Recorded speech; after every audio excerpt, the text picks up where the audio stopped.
ഇന്ന് നമുക്ക് റവ വെച്ചിട്ടും പാലും തേങ്ങയൊക്കെ വെച്ചുണ്ടാക്കിയെടുക്കാൻ പറ്റുന്ന നല്ലൊരു സ്വീറ്റ് ആയിട്ടുള്ള റെസിപ്പിയാണ് കാണിക്കുന്നത്. വളരെ രുചികരമായിട്ടുള്ള ഒരു അടിപൊളി റെസിപ്പിയാണ് കേട്ടോ. അപ്പോൾ ഒന്ന് കണ്ടു നോക്കാം. അപ്പോൾ ഇതിന് വേണ്ടിയിട്ട് 1/2 ലിറ്റർ പാൽ ഞാനിവിടെ എടുത്തിട്ടുണ്ട്. അതൊരു പാനിലേക്ക് പൊട്ടിച്ചൊഴിക്കാം. എന്നിട്ട് ഇതിലേക്ക് 1 ടേബിൾ സ്പൂൺ അരിപ്പൊടിയാണ് ചേർത്ത് കൊടുക്കുന്നത്. അതിട്ട് കൊടുക്കാം.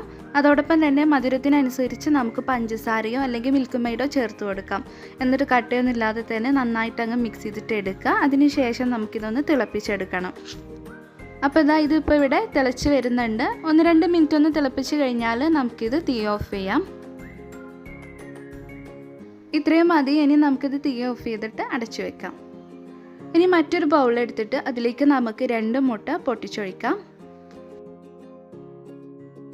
ഇതിലേക്ക് ഒരു നുള്ളി ഏലക്ക പൊടിച്ചത് ചേർത്ത് കൊടുക്കാം. അതോടൊപ്പം തന്നെ 1 കപ്പ് മുഴുവൻ റവ എടുത്തിട്ടുണ്ട്. ഏകദേശം പറയുകയാണെങ്കിൽ ഒരു 250 ml എടുത്തിട്ടുണ്ട്. അത് ഇതിലേക്ക് നമുക്ക് ഇട്ട് കൊടുക്കാം. എന്നിട്ട് ഇത് നന്നായിട്ട് അങ്ങ് മിക്സ് ചെയ്തിട്ട് എടുക്കണം. ഇനി ഇതിലേക്ക് ഒരു 4 ടേബിൾ സ്പൂൺ വെള്ളം നമുക്ക് ഒഴിച്ചു കൊടുക്കണം. വെള്ളമോ പാലോ വേണമെങ്കിൽ ഒഴിച്ചു കൊടുക്കാം. എന്നിട്ട് നന്നായിട്ട് അങ്ങ് മിക്സ് ചെയ്തിട്ട് എടുക്കാം. ഇത് നമുക്ക് ഫ്രൈ ചെയ്തെടുക്കാനാണ്. അപ്പോൾ ഒന്ന് അയച്ചിട്ട് എടുക്കാം. നന്നായിട്ട് അങ്ങ് മിക്സ് ചെയ്തിട്ട് എടുക്കാം. അപ്പോൾ ഇതിവിടെ ഞാൻ നന്നായിട്ട് കലക്കിയെടുത്തിട്ടുണ്ട്. ഇതുപോലെ ആയിരിക്കണം, അധികം ലൂസാകാതെ നോക്കുക. എണ്ണ ഞാൻ ചൂടാകാൻ വെച്ചിട്ടുണ്ട്. നന്നായിട്ട് ചൂടായിട്ടുണ്ട്. ഇതിലേക്ക് നമുക്ക് ഓരോ സ്പൂണും 1 സ്പൂണിൻ്റെ പകുതി നമുക്കിതിലേക്ക് അങ്ങ് ഇട്ട് കൊടുത്തിട്ട് ഇത് ഫ്രൈ ചെയ്തെടുക്കുക. അധികം നേരം വെക്കൊന്നും വേണ്ട.